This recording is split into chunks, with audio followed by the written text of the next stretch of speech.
তখন আমার বয়স 18। গরমের ছুটিতে শান্তিপুর গ্রামে গেছি বেড়াতে আমার একমাত্র মাসির বাড়িতে। আমার মাসির নাম প্রিয়া দেবী। মাসির বয়স তখন ৩৯। মেসো মিলিটারিতে চাকরি করে। বর্তমানে উনি লাদাখে আছেন। মাসির কোনো বাচ্চা-কাচ্চা হয়নি, তবে প্রতিবার মেসো এলে চেষ্টার কমতি রাখেন না। এবারও তার ব্যতিক্রম হয়নি। গতকালই মেসোর ছুটি শেষ করে চাকরিতে গিয়েছে, আর আমি এলাম আজ দুপুরে মাসিদের বাড়িটা নদীর পাশেই, একতলা একটা বাড়ি, সামনে একটু উঠোনের মতো, চারপাশে পাঁচিল দেওয়া, পেছনের রান্নাঘর, ৩ দিকে টিনের ঘেরাও, আর সামনে একটা পর্দা টাঙানো। আমি মাসির বাড়িতে ঢুকে মাসি মাসি বলে চেঁচাতে লাগলাম। কোনো সাড়া পেলাম না। তবে ঘরের দরজা খোলা দেখে আমি ঘরে ঢুকে জামা বদলে নিলাম। হঠাৎ করে পেছন থেকে মাসির ডাক শুনতে পেলাম, বাবু তুই? আমি ঘুরে তাকাতেই অস্বস্তিতে পড়ে গেলাম। মাসি একটা কালো পেটিকোট আর বুকে একটা লাল ভিজে গামছা জড়িয়ে দাঁড়িয়ে আছে। বুঝতে পারলাম মাসি স্নান করছিলেন, আমার ডাকে চলে এসেছেন। মাসি এবার সামনে এসে বেশ অভিমান করেই বলল, এতদিন পর বুঝি এই পরমুখী মাসিটাকে মনে পড়ল তোর? আমি আমার মা বাবার একমাত্র সন্তান। মাসি আমাকে নিজের সন্তানের চেয়েও বেশি ভালোবাসে, অথচ এই মাসিকেই দেখে কেন জানি আমার অদ্ভুত অনুভূতি হচ্ছিল। আমি বললাম, এতদিন পর এসেছি তো কি হয়েছে, এবার অনেক দিন থেকে পুষিয়ে দেব, দেখো পরে আবার আমার জ্বালাতন সহ্য না করতে পেরে তাড়িয়ে না দাও। তুই যত পারিস আমাকে জ্বালাস, তাতে আমার আপত্তি নেই। যা, তুই হাত মুখ ধুয়ে আয়, আমি তোর খাবার দিচ্ছি। এই বলে মাসি তার ঘরে গেল কাপড় পরতে।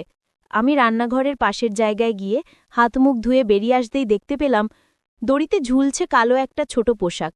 সেটা যে মাসির তাতে সন্দেহ নেই। মাসিকে একটু আগে যেমন লাগছিল, এখনই শুকোতে দেওয়া ছোট পোশাক দেখেও তেমনই লাগছে। আমি কাছে গিয়ে সেটা হাতে তুলতেই চোখ আটকে গেল। এমন সময় মাসির ডাক শুনে সমবেত ফিরে পেলাম। ছোট পোশাকটা দড়িতে ঝুলিয়ে আমি রান্নাঘরে গেলাম। খাওয়া দাওয়াটা ওখানেই হয়। খেতে খেতে মাসি আমাকে বাড়ির কথা জিজ্ঞেস করল, আরও অনেক বিষয়ে প্রশ্ন করল। আমি শুধু হ্যাঁ হুঁ করে উত্তর দিচ্ছিলাম। আমার চোখ বারবার মাসির সৌন্দর্যে আটকে যাচ্ছে। মাসি বেশ ফর্সা, একটু স্বাস্থ্যবান হয়েছে, তবে লম্বা হয় বেশ লাগে। তবে রান্নাঘরের পাশের জায়গায় ছোট পোশাক দেখার পর থেকেই চোখটা বারবার মাসির দিকেই আটকে যাচ্ছে। নীল শাড়িটাতে বেশ মানিয়েছে। আমি কোনো মতে খেয়ে ঘরে গেলাম। ঘরে শুয়ে পড়তে পড়তে ঘুমিয়ে পড়লাম। সন্ধে হবার কিছু আগে ঘুম ভাঙল। মাসি আমাকে চা দিল, আর একটা চাবি দিয়ে বলল, যাহ, চাটা খেয়ে নদীর ধার থেকে ঘুরে আয়, ভালো লাগবে। আর এই চাবিটা রাখ, আমি একটু মন্দিরে যাব। আমি চলে এলে তো এলামই, আর না এলে তুই এই চাবিটা দিয়ে তালা খুলিস। এই বলে মাসি বেরিয়ে গেল। আমি নদীর ধারে হাঁটতে লাগলাম। কিছুক্ষণ হেঁটে বাড়ি ফিরছি। একটু হেঁটে রাস্তার পাশে একটা গাছের আড়ালে বসলাম। কিছুক্ষণ পর যেই গাছের আড়াল থেকে বেরোব, অমনি রাস্তায় দুটো নারী বিপরীত দিক থেকে এসে মিলিত হয়ে থামল। আমি ভাবলাম ওরা চলে গেলে তবেই বেরোব, নইলে এই সন্ধেবেলায় আড়াল থেকে বেরুতে দেখলে অন্য কিছু ভাবতে পারে। নারী দুটোর একজন মাসির বয়সী, আরেকজনের বয়স ৪৫ হবে।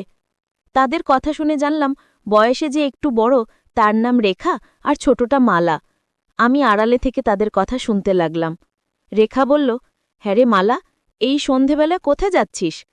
মালা বলল, আরে রেখা বৌদি, যেই তো প্রিয়াদির বাড়িতে, ও ব্লাউজ পেটিকোট বানাতে দিয়েছিল, ওটা দিতে যাচ্ছি। রেখা বলল, দেখি ব্লাউজগুলো। ইস, ব্লাউজের কি অবস্থা, এই হালকা ব্লাউজ কেন যে পরে বুঝি না। মালা বলল, কি যে বলো না, গরম বলেই হালকা কাপড়ের ব্লাউজ বানিয়েছে। রেখা বলল, গরম না ছাই, আমাদের গরম নেই বুঝি? আরে প্রিয়াও সৌন্দর্য সবাইকে দেখাতে চাই বলে এই রকম পরে। এই বলে রেখা নামের মহিলাটি চলে গেল। মালা ওখানে দাঁড়িয়ে বলল, প্রিয়াদিকেও ব্যাপারটা বলতে হবে, বলেই মালা চলে গেল। আমি আড়াল থেকে বেরিয়ে মালার পিছু পিছু বাড়ি যাচ্ছি, আর এতক্ষণ যা শুনলাম তা ভাবছি। মালা ঘরে ঢোকার কিছুটা পরেই আমি ঢুকলাম।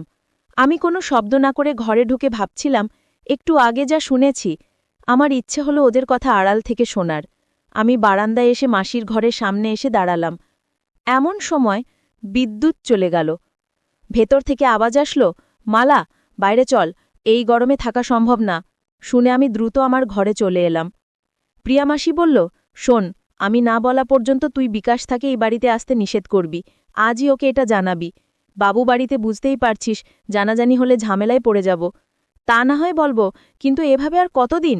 গোপাড়ার মহিলারা যেভাবে আমাদের, বিশেষ করে তোমার পিছে লেগেছে, তাতে কদিন যে শাক দিয়ে মাছ ঢাকতে পারব ভগবানই জানেন। আজ রেখা খোঁচা মেরে কিছু কথা শুনিয়ে দিল।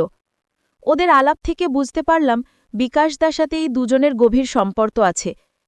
দুজনের স্বামী বাইরে থাকে বলে বিকাশদার সাথে একটু সময় কাটায়। আরও জানতে পারলাম দুজন আমাকে পটিয়ে কিছু একটা করতে চায়। এসব বলে দুজন ওখান থেকে উঠল। মালা দরজা দিয়ে বেরিয়ে যেতেই মাসি তার ঘরে ঢুকল। আমি নিঃশব্দে ঘর থেকে বেরিয়ে বাড়ির বাইরে বেরোলাম।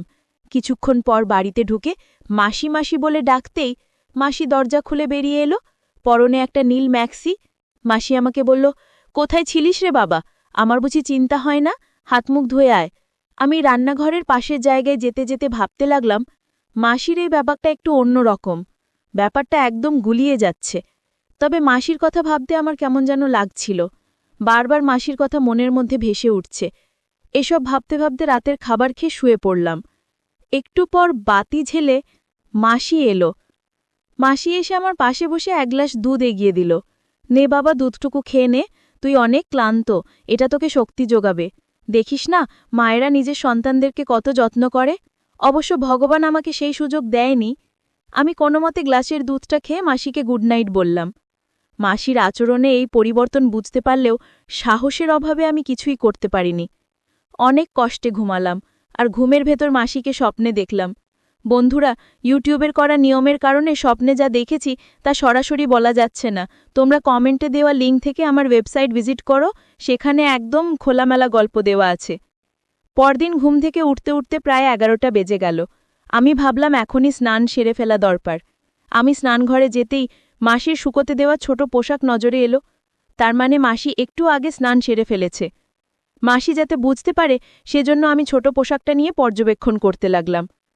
সুগন্ধ নাক থেকে যেতেই ছিল না। অনেক ভালো লাগছিল। স্নান সেরে ঘরে পৌঁছতেই মাসির ডাক পেয়ে খেতে গেলাম। মাসির মাথারে একটা লাল টিপ আর সিঁদুর, নাকে একটা রিং পরা, তাতে মাসিকে অনেক সুন্দর লাগছিল। আমি ঠিক করলাম আজ সারাদিন মাসির পাশাপাশি থাকব। মাসি আমাকে খেতে দিয়ে পাশে এসে বসে কথা বলতে লাগল। তবে মাসির মিটিমিটি হাসিটা আমাকে বেশ অস্বস্তিতে ফেলেছে। আর কোনো কথা খোঁজে না পেয়ে আমি চুপচাপ খেয়ে মাসির পাশে বসে রান্না দেখতে লাগলাম। আমার কাছে পুরো দৃশ্যটা কাল্পনিক মনে হলেও তা যে বাস্তবতা বুঝতে পারছিলাম। আমি মাসির কাছ থেকে উঠে চলে এলাম। ধরা পড়াত আগেই। দুপুরে খেয়ে আমি আমার ঘরে একটু ঘুমোতে চেষ্টা করলাম। হঠাৎ মাসির ঘরের দরজা খোলার আওয়াজে আমি সজাগ হলাম। বুঝতে পারলাম মালা এসেছে। আমি উঠে মাসির ঘরের দরজায় কান পাততেই শুনলাম, ধ্যাৎ, ওকে দিয়ে কিছুই হবে না। তুই বল না, আজ আমি যে পোশাক পরেছি তা দেখে যে কারোর মন আটকে যাওয়ার কথা। আর রান্নার পুরোটা সময় একটু অগোছালোভাবে ছিলাম, তবুও ওর কোনো সাড়া নেই।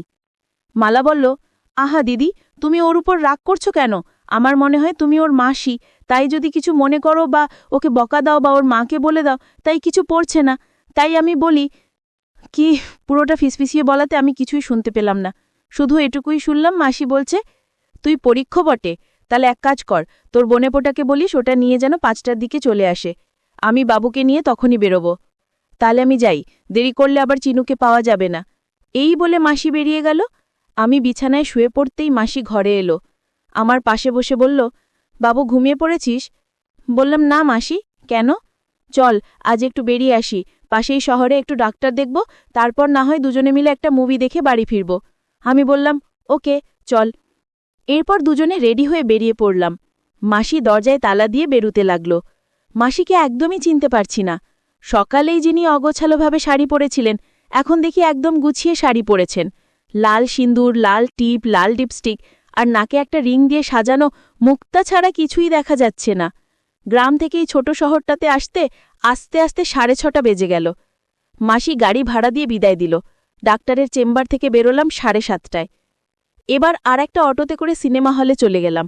মাসির জায়গাটা ভালো জানা, মেশোর সাথে নাকি প্রায়ই আসে। মাসি আমাকে নিয়ে যে মুভিটা দেখল তা বেশ ভালোই। তবে মুভির মাঝখানে মাসি টয়লেটে গেল আর ফিরেও এলো একটু অগোছালোভাবে। আমি শুধু ভাবতে লাগলাম, মাসি হঠাৎই ভেষ ধরল কেন? তাহলে আজ রাতেও কি কিছু হবে? মুভিটা শেষ হতেই আমরা বেরুলাম। তখন প্রায় রাত 10টা। মাসিকে যাওয়ার কথা বলতেই মাসি অবাক হয়ে বলল, পাগল হয়েছিস?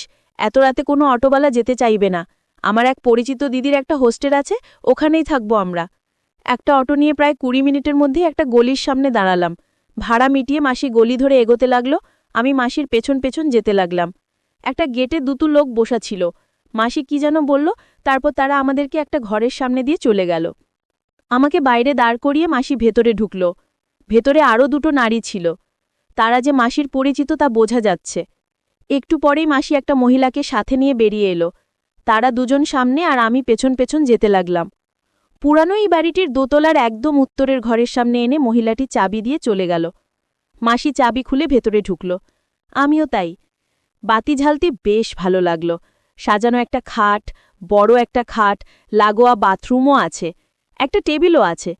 আমরা ঘরে ঢোকার একটু পরেই সেই মহিলাটি দুটো তোয়ালে আর একটা পরিষ্কার লুঙ্গি দিয়ে গেল। মাসি ওটা নিয়ে ওকে বলল ঘরে খাবার দিতে। আমি তো বেশ অবাক, এরা এত যত্ন করছে, ব্যাপারটা কি? মাসিকে জিজ্ঞেস করতেই বলল,